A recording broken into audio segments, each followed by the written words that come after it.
What is something that is actually more traumatizing than people realize?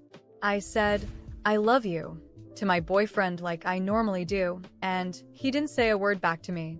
I thought this was a little strange considering we had just finished being intimate. So I said it again. This time, I gently held his face and said, I love you. He then gave me a hug and said, I know. I heard you. That was great. That's when I thought, wait, what's going on? He had never struggled so much to simply say, I love you. I looked him in the eye and asked, why aren't you saying I love you back? That's when he broke my heart. He said, because I don't know if I feel that way anymore. Then he quietly turned off the light and went to sleep. I had to go to the bathroom, clean myself up, and sit there wondering if I had just lost the love of my life. He had never once hinted that he didn't love me or wasn't attracted to me, so it felt like my world had been flipped upside down. I couldn't figure it out. Was it me he didn't like anymore? Was there someone else? How can someone change so suddenly? The next day, he left early for work, so I didn't get the chance to talk to him. But my best friend works at the same office, so I filled her in and asked if she could keep an eye on him. She said, no problem, and started looking out for him. She told me he was sitting in the break room, drinking coffee, and no one was approaching him. Suddenly, he got a notification on his phone and went to the bathroom. At that point, I thought for sure that maybe another girl would follow him in. But no, he went in alone. My friend got closer to the door and pressed her ear against it. She said she heard what sounded like quiet noises, almost like moaning. Listening more closely, she realized he was actually crying deep, heartbreaking sobs. She even heard him drop to the floor. After a while, she stopped listening and returned to work, puzzled by what she had heard. I couldn't understand why he was crying like that. I had never seen him cry like this before. Trying to be supportive, I decided to make him a plate of my special chicken Alfredo and bring it to his job. I left a note with it that said, you may not feel like you love me right now, but you are the love of my life. I'll always be here for you, no matter what you're going through. When I got home, I was surprised to find him already on the couch. I asked him what he was doing there, and he told me that he had quit his job. When I asked him why, he refused to give me an answer. Then he stood up, hugged me, apologized, grabbed a suitcase from the closet, and walked out the door.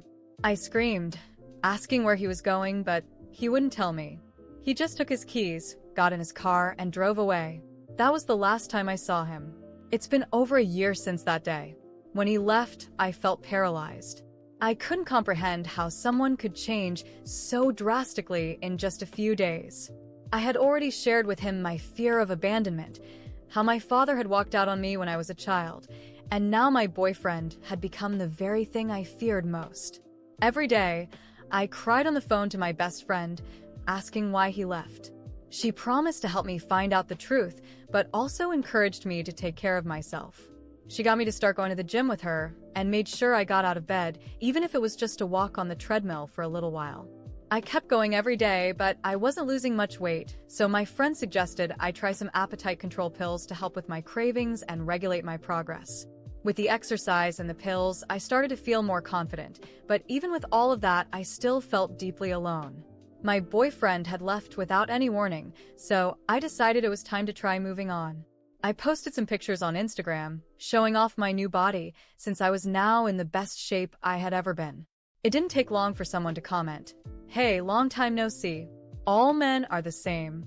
I stood there, staring at that Instagram comment, trying to process what it meant. All men are the same. A part of me wanted to ignore it, but the other part was too exhausted from crying and questioning what had gone wrong. My body was in shape. My days had some structure again, but I still felt incomplete. It was like I was floating in a void, waiting for something or someone to pull me back down to earth. Then, something unexpected happened a few days later.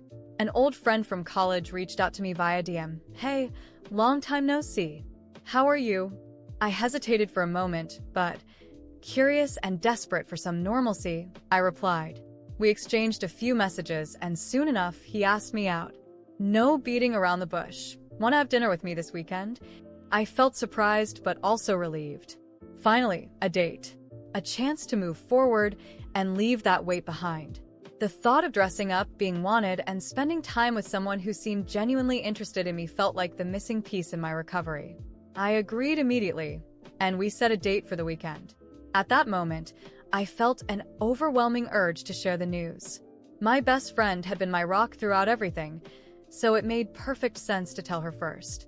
I was so excited that I didn't even think twice. I didn't call or text her. I just grabbed my things and headed straight to her house. I wanted to see her face in person when I told her. When I arrived at her door, I knocked eagerly, my heart pounding with excitement. I could already picture us celebrating together, maybe even opening a bottle of wine to toast to my first real victory since everything fell apart. The door opened, and the smile on my face froze the instant I saw who stood in the doorway. It was him, my ex-boyfriend. The air seemed to leave my lungs, and for a second, I thought I might pass out. My brain refused to process what my eyes were seeing. He was there, at my best friend's house, dressed casually like he was at home, like he belonged there. He stood there, looking just as surprised as I was, but he didn't say a word. He just stared at me with that same empty expression I had grown to hate over the past few months. I tried to say something, but the words wouldn't come. It felt like the universe was playing a cruel joke on me, like every step forward I tried to take was being violently yanked backward. What are you doing here? I stammered, my voice trembling. Before he could answer, I heard my best friend's voice from inside the house. Who is it, babe? Babe. She had called him babe. My stomach churned, and I felt the ground slip away beneath me. The betrayal was so deep that I didn't know how to react. The world around me spun as I tried to piece it all together. How could she, my best friend, do this to me? And how could he, the man who had abandoned me without warning, end up here with her? He stepped back, and there she was, standing beside him, looking just as guilty as he did. They both stood there, frozen, as if scrambling for the right words to explain the unexplainable. Are you two together? I managed to ask, my voice cracking under the weight of disbelief and rage. My best friend opened her mouth to speak, but the words seemed to stick in her throat. You weren't supposed to find out like this, she whispered, avoiding my gaze. I took a step back, feeling as though my entire body was caving in. How long had this been going on? Had they been seeing each other while I was still with him? Were you two together while he was still with me? The question burst out of me before I could stop it. My hands were shaking, and I could feel tears welling up, but I refused to let them fall. Not here. Not in front of them. It's not that simple, she muttered, squirming under the weight of her own guilt. He was confused. Confused? I let out a bitter laugh, laced with sarcasm. So, what? He was confused when he walked out on me without a word and ended up in your bed. My ex lowered his head, unable to meet my gaze, and that only fueled the fire burning inside me. I wanted to scream, punch something, make them feel at least a fraction of the pain they had caused me. You two are pathetic, I muttered, stepping back further. You deserve each other. I turned around and walked away before they could say anything else. My steps were fast and heavy, and my heart pounded so hard it hurt. The moment I got into my car, the tears I had been holding back finally broke free.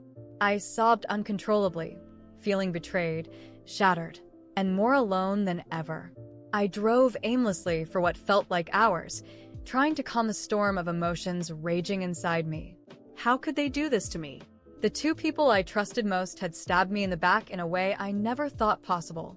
But as the tears dried and my breathing steadied, one thing became clear. I wasn't going to let them win. I was going to pick up the pieces again and rebuild. But this time, it wouldn't be for anyone else. This time, it would be for me. I needed a plan.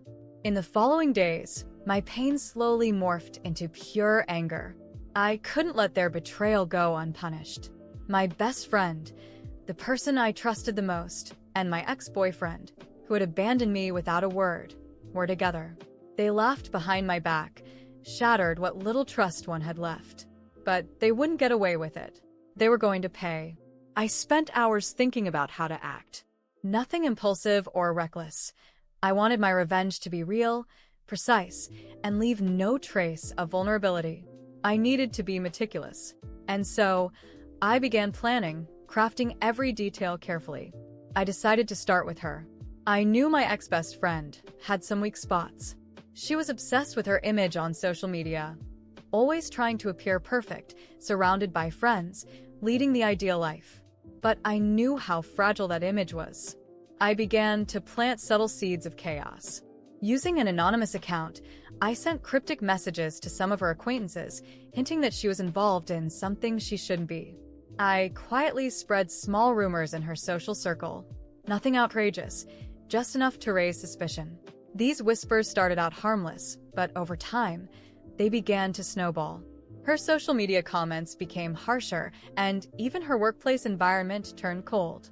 Meanwhile, I knew my ex was living with her, and they seemed comfortable in their new relationship. That's when I decided to strike closer to home. He had always been bad at keeping up with bills, and since I knew some of his passwords, I managed to access a few of his accounts.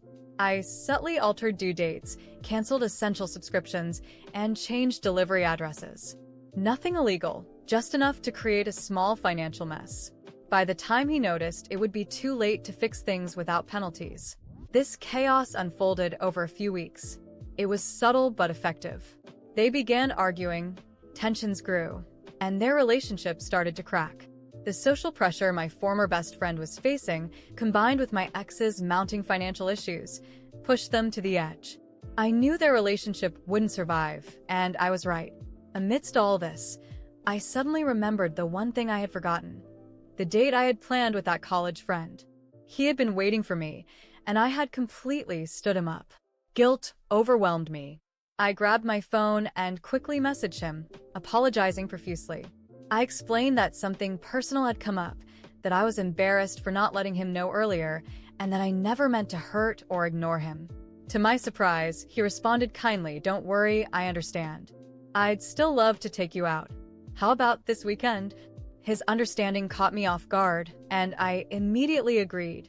After everything I had been through, a fresh start sounded like exactly what I needed. On the night of the date, I put extra care into my appearance. I was nervous but excited. When we met, he greeted me with a warm smile that made me feel lighter, as if, just for a moment, I could let go of all the pain I had been carrying. The restaurant was cozy, and the wine he chose was perfect. Conversation flowed effortlessly, and for the first time in months, I felt genuinely at ease. Halfway through the evening, he leaned in closer, his eyes sincere, and said, "I've always had feelings for you. Back in college, I just didn't have the courage to tell you." My heart raced, and for a brief moment, thoughts of the betrayal I had endured tried to surface. But something about him, his honesty, his presence, made those thoughts fade away. At least for that night. The dinner was perfect, and his company made me feel something I hadn't felt in a long time: hope. After that evening, we began seeing each other more often. He made me laugh in ways I had forgotten were possible, and slowly, I allowed myself to be happy again. The wounds left by my ex and my former best friend were still there, but they no longer defined me. Each new date, each message, each small gesture of kindness felt like a step toward reclaiming my life. As time passed, I heard through mutual acquaintances that the relationship between my ex and my ex-best friend had fallen apart. Their constant fights, the social pressure she faced, and the financial issues he accumulated became too much to handle. He moved out of her place, and she was left scrambling to rebuild the life she had so carefully curated for social media. I didn't feel an ounce of pity. They made their choices, and now they were living with the consequences. But as for me, I was finally moving on. And for the first time in a long time, I felt in control of my life. The revenge I had crafted was subtle, precise, and, most importantly, satisfying. I hadn't needed to destroy them completely, just enough to watch their perfect little world crumble under its own weight.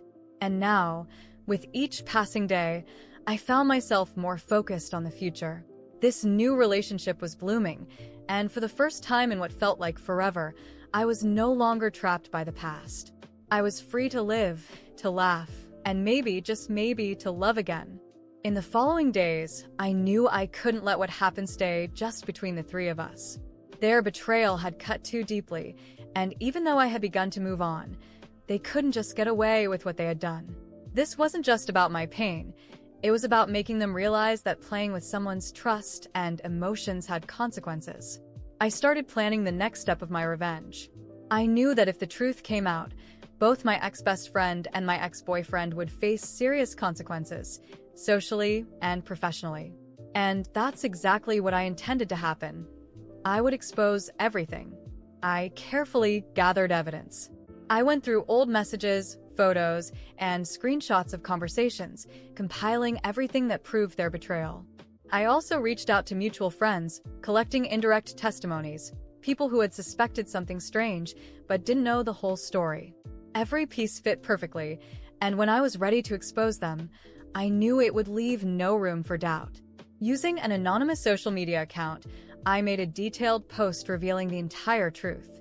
I explained how they had gotten involved while I was still in a relationship with him, how my best friend had betrayed me, and how he left me without any explanation, only to move in with her. I laid it all out clearly and attached all the evidence at the end, screenshots, dates, and testimonies. The post went viral within hours. No one expected two people who seemed so perfect to be exposed like that. Messages of support flooded in for me, while criticism and judgment rained down on them. My ex-best friend's carefully curated image shattered overnight. And my ex-boyfriend? Well, he finally got a taste of what it felt like to be abandoned. Most of his friends turned their backs on him. The fallout hit their professional lives hard. My ex-best friend, who worked in marketing and relied heavily on her public image, lost several key clients and contracts. Her reputation was too damaged to recover quickly. Meanwhile, my ex-boyfriend, who had a stable job, was let go by his company, with the excuse that an employee's personal image reflects on the business's credibility. Both of them were left in shambles, personally and professionally. As the weeks passed, word reached me that their relationship had fallen apart. The constant backlash, arguments, and financial troubles became too much for them to handle. He moved out to a tiny rental apartment, while she had no choice but to move back in with her parents, unable to support herself. Their debts piled up, and they found themselves trapped in a downward spiral with no escape. Meanwhile, my life took a completely different path. My relationship with the kind-hearted man who treated me well grew stronger by the day. At first, I was hesitant, still carrying scars from the past. But he was patient and understanding, never pushing me beyond what I was ready for. Slowly, he showed me that I could be in a relationship built on respect, kindness, and honesty. Over time, I realized I had fallen in love with him. It wasn't a whirlwind romance or a reckless passion.